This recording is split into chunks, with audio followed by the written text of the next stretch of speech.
ప్యాపిలి పట్టణ సమీపంలో వెంగళంపల్లి గ్రామం వద్ద నకిలీ వ్యవసాయ ఎరువులను పట్టుకున్నారు పోలీసులు. అనుమతులు లేకుండా నిర్వహిస్తున్న నకిలీ విత్తనాల కుటీర పరిశ్రమలలో చాలా కాలంగా రహస్యంగా నకిలీ ఎరువులను తయారు చేసి రైతులను నట్టేట ముంచుతున్నారు విక్రమ్ అనే ఒక వ్యక్తి. అతని కోసం పోలీసులు గాలిస్తున్నారు. ప్యాపిలికి చెందిన వైసీపీ నేత గండికోట రామాంజనేయులు పొలంలో ఉన్న నకిలీ ఎరువుల ఫ్యాక్టరీలో ఏళ్ల నుండి ఈ అక్రమ వ్యాపారాన్ని గుట్టుచప్పుడు కాకుండా నిర్వహిస్తున్నారు. నకిలీ ఎరువులను సంబంధించిన మిశ్రమ పౌడర్ను ఫ్యాక్టరీలో తయారు చేయగా ఒకే తోటలో 2 ఫ్యాక్టరీలు ఉండగా ప్యాపిలి సిఐ సుధాకర్ రెడ్డి ఆకస్మిక దాడులు జరపడంతో నకిలీ రసాయన ఎరువుల కర్మాగారం బయటపడింది.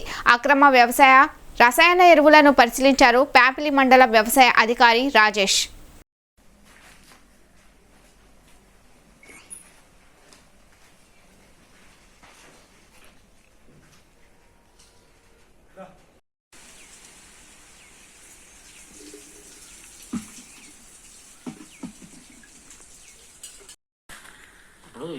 ఇప్పుడు ఈ బాక్సులు మనగా ఇప్పుడు ఇట్లాంటివన్నీ జరుగుతున్నాయి. మాకు మా నోటీస్ రావడం కూడా ఇప్పుడే కదా తెలిసి నేను మనం చూడలేదు.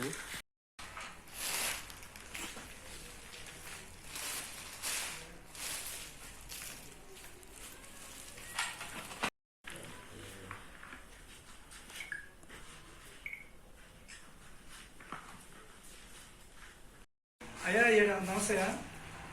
అంటే ఇక్కడ కెమికల్ గార్డ్ చెక్ చేయడానికి వచ్చానంటే నేను ఇక్కడికి వచ్చాను. తమకు ఫోన్ చేద్దామని ఫోన్ చేస్తున్నాను.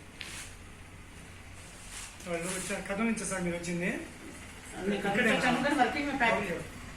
హ్యాపీ సార్ ఏవో సార్